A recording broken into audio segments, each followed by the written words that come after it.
Metal കൊണ്ട് ചെയ്യാത്ത ആയുധങ്ങളും മനുഷ്യരെ കൊല്ലും, അവൻ്റെ പൊരുൾ നശിപ്പിക്കും. പക്ഷേ ഇതൊന്നും ഇല്ലാതെ മനുഷ്യരെ കൊല്ലുന്നതും ഉണ്ട്.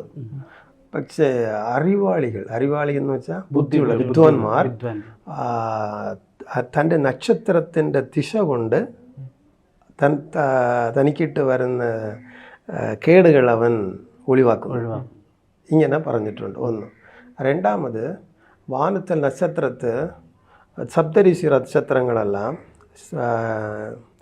സിംഹം രാശിയില്ലേ, അതിനകത്താണ് സഞ്ചരിച്ചത് ആ കാലത്ത്.